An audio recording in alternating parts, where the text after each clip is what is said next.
In 6 months we cruised 157 kilometres around Langkawi whilst we were in lockdown, and we stayed at different places. This time we left what they call BERJAYA Bay in the morning and we sailed south in initially fine weather, but later on in the day it got really nasty and slowed us down.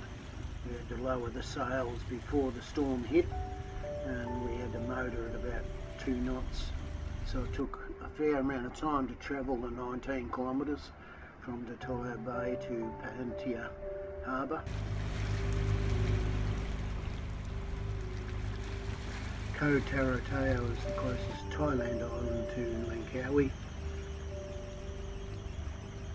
On the way down south we could see the Sky Bridge up on top of the mountain.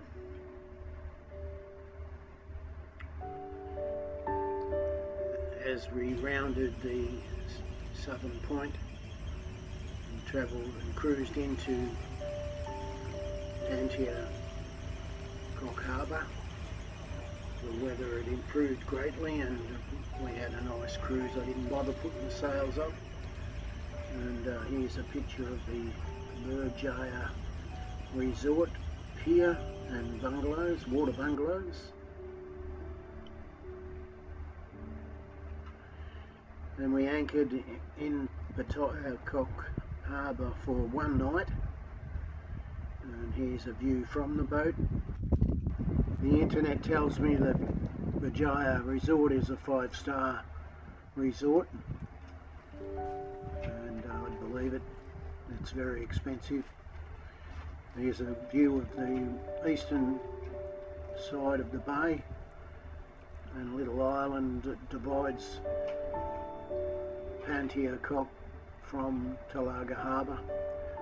This yacht left in the afternoon. The small amount of bait was hanging around the back of the yacht, and the waves, little wrinkles of waves, pushed a few of them up onto the steps, but don't worry, they escaped all right.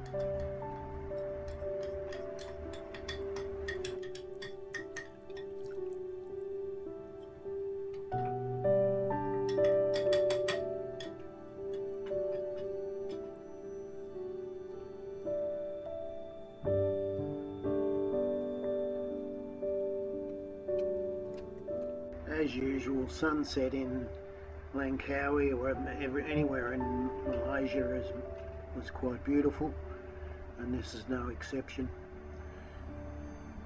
The next day we did a dinghy tour of the waterfront of BERJAYA resort.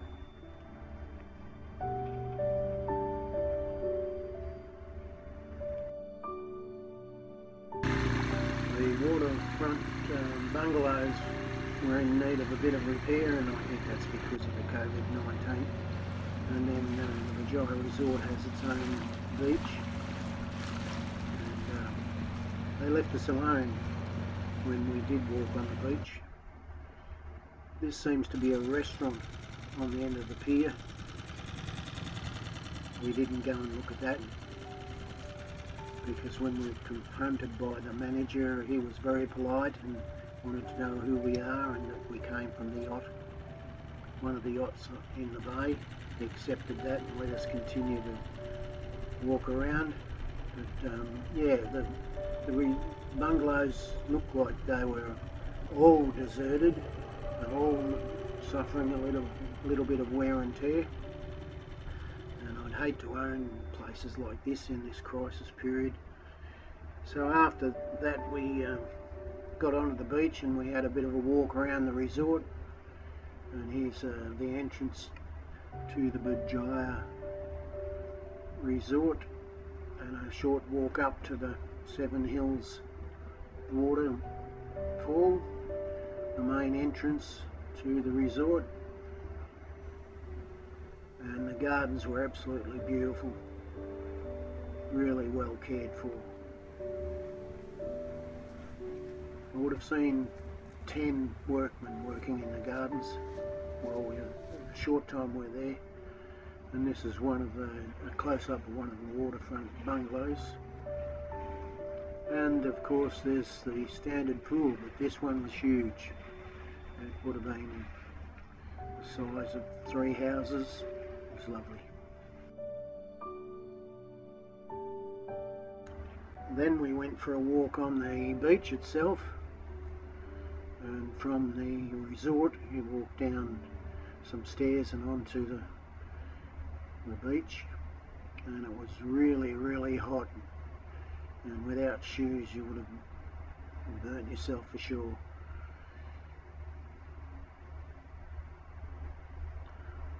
As you can see, the well-maintained beach, very clean, not one piece of rubbish, and everything's set up for in the restaurant area on the beach, but there was no people. And further over you've got sunshades and beach chairs, and they obviously had some organised sports from those hockey nets.